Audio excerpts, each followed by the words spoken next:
அனைத்து தமிழ் உள்ளங்களுக்கும் வணக்கம். இது உங்கள் முதலும் நீ முடிவும் நீ. நம்ம சேனலில் கொடுக்குற ஒவ்வொரு பயனுள்ள வீடியோக்களை நீங்கள் பார்க்கணும்னு நினச்சிங்கன்னா மறக்காமல் நம்ம சேனலை சப்ஸ்கிரைப் பண்ணி வச்சுக்கோங்க. வாங்க நம்ம இன்னைக்கு வீடியோக்குள்ள போகலாம். இன்னைக்கு வீடியோவில் என்ன பார்க்க போகிறோம்னு பார்த்தீங்கன்னா, தமிழக அரசு சார்பில் சட்டப்பேரவையில் தமிழக முதலமைச்சர் திரு மு.க.ஸ்டாலின் அவர்கள் அரசு ஊழியர்களுக்கு அகவிலைப்படி உயர்வு உட்பட 9 முக்கிய அறிவிப்புகள் வெளியிட்டிருக்காரு. அதை பற்றின ஃபுல் டீட்டெயில்ஸ் இந்த வீடியோவில் பார்க்க போகிறோம். வீடியோ ஸ்கிப் பண்ணாமல் பாருங்கள், கண்டிப்பாக உங்களுக்கு ரொம்ப யூஸ்ஃபுல்லாக இருக்கும். அரசு அலுவலர்கள் ஈட்டிய விடுப்புக்கு பணப்பலன் பெறுவது இந்த ஆண்டே அமல்படுத்தப்படும் என சொல்லியிருக்காரு. 1/10/2025 முதல் அரசு ஊழியர்கள் ஈட்டிய விடுப்பை சரண் செய்து பணப்பலன் பெறலாம் என சொல்லியிருக்காரு.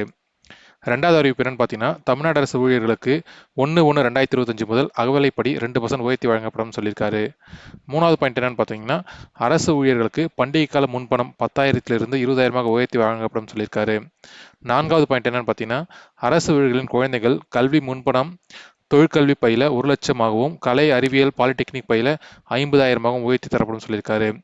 ஐந்தாவது பார்த்தீங்கன்னா, அரசு ஊழியர்கள் ஆசிரியர்களுக்கு திருமண முன்பணம் 5,00,000 உயர்த்தப்படும் சொல்லியிருக்காரு. ஆறாவது பாயிண்ட் பார்த்தீங்கன்னா, அனைத்து வகை ஓய்வூதியதாரர்களுக்கும் பொங்கல் பரிசு தொகுப்பு 500 1000 உயர்த்தப்படும் சொல்லியிருக்காங்க.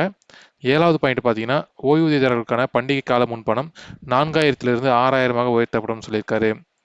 எட்டாவது பாயிண்ட் பார்த்தீங்கன்னா, ஓய்வூதியங்கள் குறித்து அமைக்கப்பட்ட குழுவின் அறிக்கை செப்டம்பர் மாதத்தில் அளிக்கப்படும் சொல்லியிருக்காது. அதாவது பழைய ஓய்வூதியம் குறித்த ஒரு குழு அமைச்சிருக்காங்க. அதோட திட்டம் பார்த்தீங்கன்னா, செப்டம்பர் மாதத்தில் அந்த குழு அறிக்கை சமர்ப்பிக்கப்படும் சொல்லியிருக்காங்க.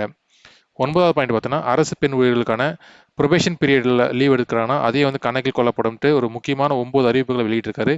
இது பார்த்தீங்கன்னா கிட்டத்தட்ட 9 அறிவிப்புகளும் அரசு ஊழியர்கள் ஒரு ஜாக்பாட்டான அறிவிப்புகளாக தான் இருக்குது. கண்டிப்பாக இந்த அறிவிப்புகள் தமிழக மக்களாகிய அரசு ஊழியர்களுக்கு மிகவும் பயனுள்ளதாக இருக்கும். இந்த வீடியோ பிடிச்சிருந்தா மறக்காம ஒரு லைக் பண்ணுங்கள். இது போன்ற பயனுள்ள வீடியோக்களை நீங்கள் பார்க்கணும்னு நினச்சிங்கன்னா நம்ம சேனலை சப்ஸ்கிரைப் பண்ணி வச்சுக்கோங்க. இந்த வீடியோ பற்றின கருத்துக்களை கமெண்ட் செக்ஷனில் பதிவு பண்ணுங்கள். நன்றி, வணக்கம்.